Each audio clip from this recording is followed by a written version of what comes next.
Gonna have to unplug that. Okay, so far I've got the harnesses off of the EGR. Got the one harness off of the throttle body. This is not coming off, so I'm just gonna leave that connected because I'm gonna disconnect the throttle body anyway. Right, these lines you have to depress that white part and it pops off. That one stays in the plenum. The other one, depress that white piece. That comes off as well. EGR.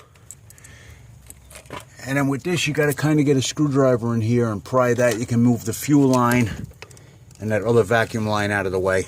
I don't have to disconnect that fuel setup there, that fuel line. Okay. Now what I'm going to do next is I'm going to remove this bracket here. It's a 13mm nut. See it back there? And there's another one here that holds the coil to the plenum. I don't need to remove the coil, just those two upper bracket bolts, and it should slide right past it. I'm going to remove this bolt on this bracket. All right, then I've got 2, 4, 6 13mm bolts on the top of the plenum to pull out. All right, let me work on getting that throttle body and the coil pack undone now. Okay, be back. Okay, I removed the two top 10mm bolts on the throttle body and the two 10mm nuts that hold on this hose bracket. Then I think this was a 13mm cap here that had to come off. To get this bracket off of the alternator, you got to take that one alternator bolt out so you can get that off of the top of the plenum, or else you're not going to be able to get the plenum out of there. All right, I disconnected the brake booster hose, the plug wires, so I got room to get around them. This harness back here, those two top mounting bolts that go right in here from the coil to the plenum, they mount right in there. There's two of them. Those are 13mm. Like I said, to press that, connect that line. This line's off, fuel line is loose, so I can get it out of the way. All right, now I'm going to take these top plenum bolts out, and hopefully we're in business. Okay, I would say I'm about 40 minutes, 45 minutes, less than an hour into the job. I got the plenum off. I did have to pull that fuel line off to get the plenum up out of the way. I'm not replacing the plenum, so I left the throttle body on, actually. I didn't need to take it off. I would have had to give it a tap. It's still sealed on there, so I'm not even going to bother removing that. All right. This plenum, I'm happy to say, does not have cooling lines on it, where I had to drop any of the antifreeze or anything. All right. Now, I'm going to go ahead and pull these fuel rails. Got to unbolt them. Get them out. Then I'm going to replace all 6 injectors. I'm getting a rich condition, a PO 701, I believe it is. Rich Bank 1. I have new plugs in it. The wires seem good. I'm getting like a little bit of an intermittent miss. So I'm thinking an injector's leaking. All right. Let me get to that. I'm going to start undoing that fuel rail. I'm sorry I can't film all of this, but I find it impossible to work with one hand. But I guess you get the gist as we go. Okay, pausing it again. Okay, I'm about to get rained out. You can see thunderstorms are coming. I should have did it under the carport there, but I didn't. I'm not one to bullshit. I am having a rough time getting these injector hookups off, and I don't want to break any of them. So I want to see if I can find a little trick. It says press on them. I'm pressing and nothing's happening, and I don't want to crack them. I've had that happen in the past. They'll get brittle from the heat. So better to be a little patient. And I'm not going to get through this anyway without the weather getting me. I'm surprised I got as far as I did today. So that's a plus. I'll try to wrap it up tomorrow. Okay. I'll try to go through this step by step with the reassembly a little better so it's not as confusing. Okay? Take care. Thanks for watching. Bye. Okay, I'm back again. I got a break with the rain. All right. I did this without filming it. I should have filmed it. When you're getting ready to get that fuel rail up, Get a pry screwdriver. Just gently pry it up. Be careful not to mar up your edges where your plenum seals. Just gently go around, pry that fuel rail up. It'll come out. Then you'll remove the injectors. What you need to do to get them off, you got to watch out. I would put some paper towels in here before you go prying that fuel rail off, because some of these clips may go flying. A couple of my injectors got stuck. One of these went flying, and thank God it didn't wind up going down in the intake manifold.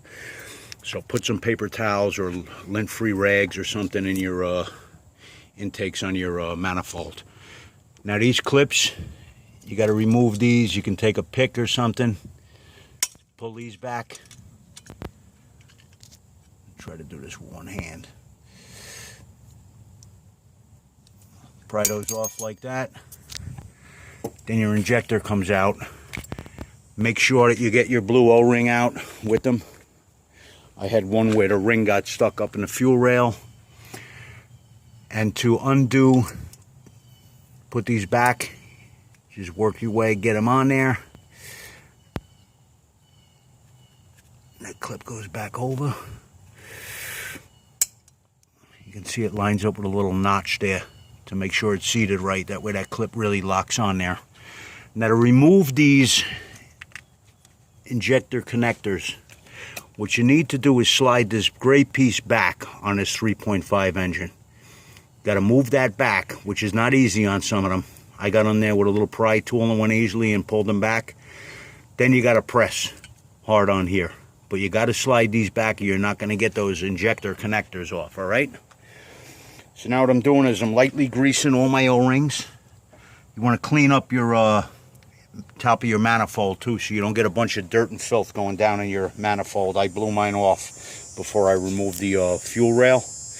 You can vacuum it or blow it off, but get some of that dirt off so it doesn't go down up into your intake, wind up in your cylinders. All right? Then you're going to lightly grease these. Then you're going to work your, put your injectors on your fuel rail. Put your connectors back on and work that back in and tighten it, and then start assembling the plenum. I got new gaskets inside, and I'm sorry, it was 8 bolts on the plenum, not 6. But now I'm going to start putting that fuel rail together and get that seated back in, and hopefully the rain will hold off for a while. Okay, I got that fuel rail back in. Make sure I seated everything. Tighten those 3 10mm bolts that hold the rail on. Made sure all my fuel injector connectors were on solid. Check to make sure I had no extra O-rings in there that I was missing or anything. I was missing one blue one, but I guess it went flying. I'm hoping it didn't go down in the intake. Sorry, I wound up zooming by mistake. That's why I hate trying to do stuff with one hand. All right, I'm going to take these paper towels out of here. And we're going to put the replacement plenum gaskets in. I went with Mile or Molly, because they're same as the OEM, the green material. I saw other ones that had the red stuff. I think they were cheaper gaskets. I didn't want to save money when it comes to something like gaskets. It bites you in the ass. Just make sure your surfaces are clean. This doesn't look bad. Not a bunch of crud on here.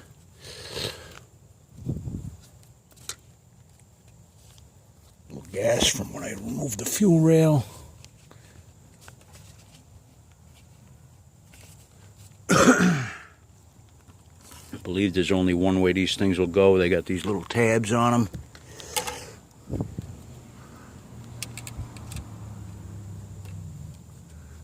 Yep.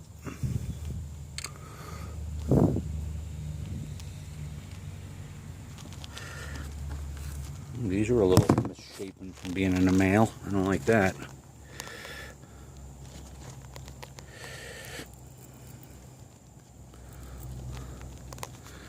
It's a little bent from its trip in the mail.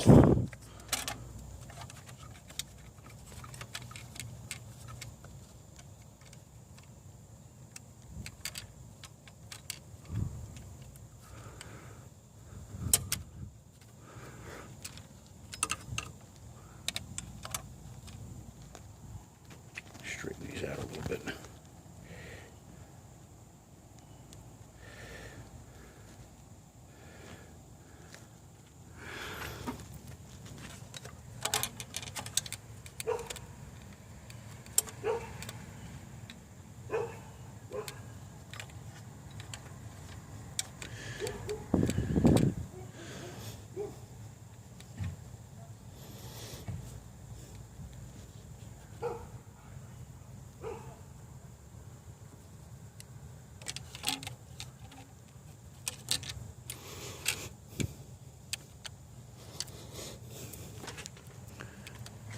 And just push right down in there and then hold these on tight. You got to push them down in there. Make sure it doesn't move when you're putting your plenum back on. All right, I'm sorry, I blocked all that out with a paper towel. I apologize. Push these little plastic inserts in, and I'll make sure it holds that on solid when you're putting your plenum back. All right. Like I said, I can't do this one-handed. I don't know how some guys do it, but I'll be back. Let me start throwing that plenum back in. I got those 8 plenum bolts back on. Remember that one with that stud on it goes on that side because that alternator bracket has got to go up and over on that. All right.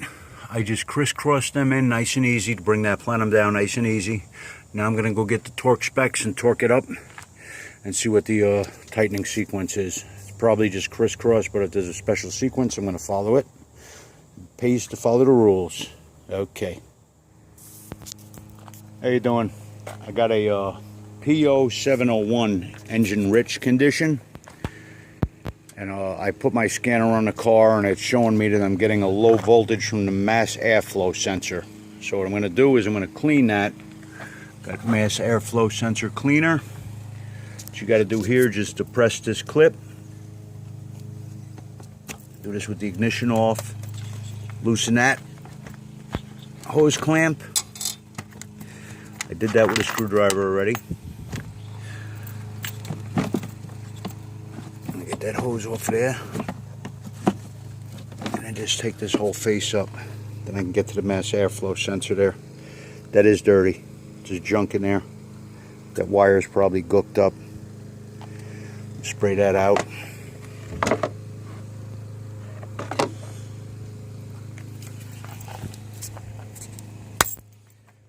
Be nice if a cleaning would do it instead of replacing it.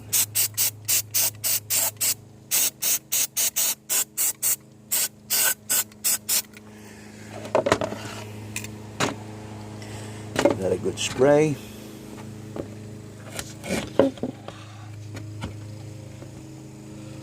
Let me just put this phone down for 1 second because I got to get that.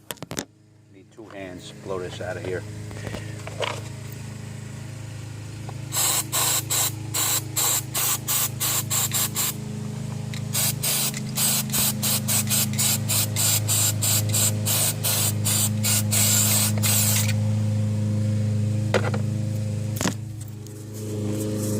That's all blown out.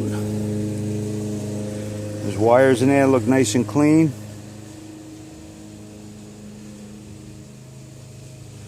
Try putting that back on. The installation is the reverse of the removal. Slide that hose on. Clamp your air cleaner assembly housing back, and then that's it. I cleared the codes and we'll see if we get another reading. Oh, I recommend the K&N Performance Air Cleaner. That's what I run in here. The car just breathes better. Just got to make sure when you service it, don't over oil it, because that'll get your mass airflow sensor dirty.